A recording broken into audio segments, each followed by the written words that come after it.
Hello everyone, कैसे हैं आप लोग। तो आई होप कि आप लोग मस्त होंगे और स्वस्थ होंगे। तो साथियों, मैं आपके लिए लेकर आया हूँ क्लास 12 रसायन विज्ञान का अंतर वाला प्रश्न, जो कि बहुत ही इंपॉर्टेंट प्रश्न है।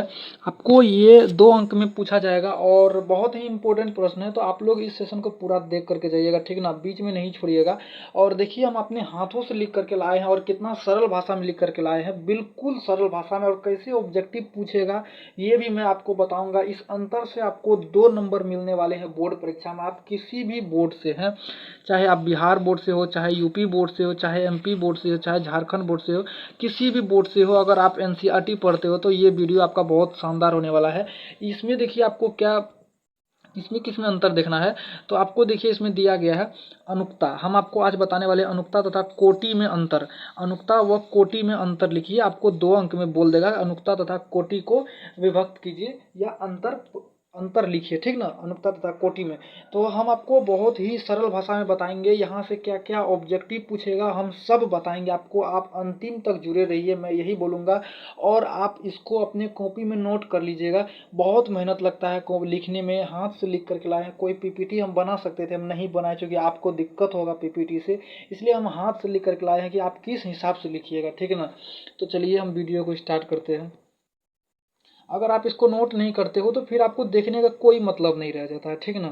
देखिए, अनुक्ता हो गया इधर, और ये हो गया आपका कोटि में अंतर। देखिए, तो अनुक्ता का मान, इसका अनुक्ता का अधिकतम मान 3 होता है। अनुक्ता का अधिकतम मान 3 होता है। आपको ऑब्जेक्टिव में पूछ लेगा कि अनुक्ता का अधिकतम मान कितना होता है, तो 3 होता है, क्योंकि ये लिमिट है। अनुक्ता का अधिकतम मान 3 ही होता है, 5 10 नहीं होता, ठीक ना। जबकि देखिए कोटि का अधिकतम मान अनंत होता है, नॉट डिफाइन होता है। आपको ऑब्जेक्टिव में पूछ लेगा अनुक्ता का अधिकतम मान कितना होता है, तो 3 होता है, और कोटि का अधिकतम मान अनंत होता है, ठीक ना।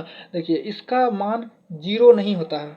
अनुक्ता का मान 0 नहीं होता, जबकि कोटि का मान 0 होता है, ठीक ना।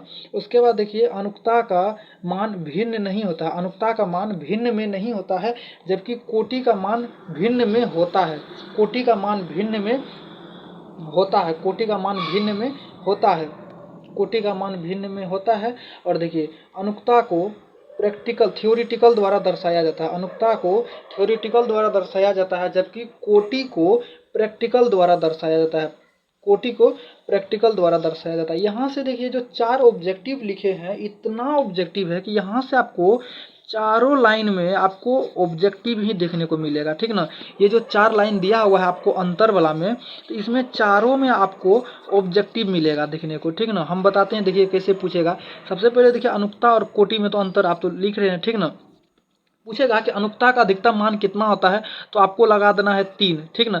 जब कोटि का अधिकतम मान पूछेगा तो आपको लगाना होगा अनंत। अब पूछेगा कि अनुक्ता का मान 0 होता है या नहीं होता है, तो आपको लगाना है 0 नहीं होता, जबकि कोटि का मान 0 होता है, ठीक ना।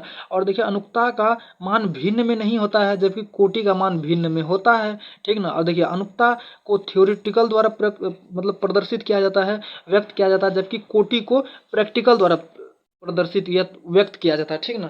तो यहाँ से हो गया आपका अनुक्ता तथा कोटि में अंतर। एक बार चलिए हम जल्दी से आपको हम बता देते हैं, आप किस हिसाब से इसको नोट कीजिएगा।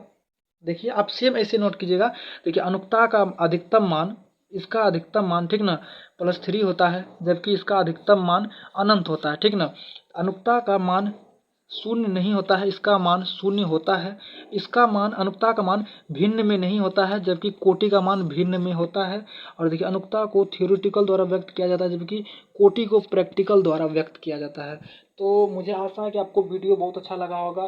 काफ़ी सरल भाषा में दिया हुआ है, और आप इसको नोट कर लीजिएगा और याद कीजिएगा। यहाँ से बहुत सारे आपका ऑब्जेक्टिव भी निकलेगा। आपका एनसीईआरटी बेस्ड दिया गया, ठीक ना। तो चलिए हम मिलते हैं अगले नेक्स्ट सेशन के लिए, तब तक के लिए धन्यवाद।